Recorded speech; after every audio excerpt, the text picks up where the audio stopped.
خلیفہ چہارم حضرت علی بن ابی طالب رضی اللہ عنہ کا قول ہے، میں نے اپنے رب کو ارادوں کے ٹوٹنے سے پہچانا۔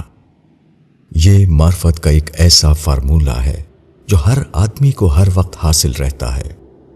ہر عورت اور مرد کو روزانہ ایسے تجربات ہوتے ہیں جبکہ وہ محسوس کرتا ہے کہ میں نے جو چاہا تھا وہ نہیں ہوا۔ کبھی چھوٹا تجربہ اور کبھی بڑا تجربہ۔ ایسا ہر تجربہ آدمی کو اس کی محدودیت یاد دلاتا ہے۔ ایسا ہر تجربہ آدمی کو بتاتا ہے کہ چاہنا اس کے اختیار میں ہے، لیکن اپنے چاہنے کو تکمیل تک پہنچانا اس کے اختیار میں نہیں۔ جب بھی آدمی کا ارادہ پورا نہیں ہوتا تو یہ اس حقیقت کی یاد دہانی ہوتی ہے کہ انسان کی ایک حد ہے۔ جہاں آدمی کی حد آ جائے اس کو فوراً محسوس کرنا چاہیے کہ اس کے بعد خدا کی حد شروع ہو گئی، خواہ وہ ایک چھوٹا واقعہ ہو، مثلاً کسی چیز کا ہاتھ سے چھوٹ کر گرنا، یا کوئی بڑا واقعہ، مثلاً کسی منصوبے کا اپنی خواہش کے مطابق پورا نہ ہونا۔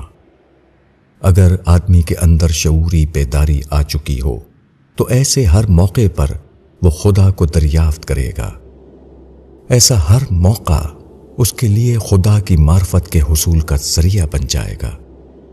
یہ ایک سادہ طریقہ ہے جس کے ذریعے آدمی ہر وقت معرفت کی غذا لے سکتا ہے، خواہ وہ تعلیم یافتہ ہو یا غیر تعلیم یافتہ، خواہ وہ امیر ہو یا غریب، خواہ وہ صنعت یافتہ ہو یا غیر صنعت یافتہ۔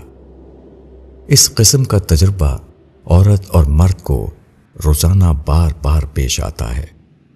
اگر آدمی اپنے ذہن کو کھلا رکھے، اگر اس کے اندر تھنکنگ کی صلاحیت زندہ ہو، تو وہ اپنی روزمرہ کی زندگی میں ہر لمحہ معرفت کی خوراک حاصل کرتا رہے گا۔ اس کے دل و دماغ میں معرفت کا سرچشمہ مسلسل طور پر جاری رہے گا۔ مولانا وحید الدین خان۔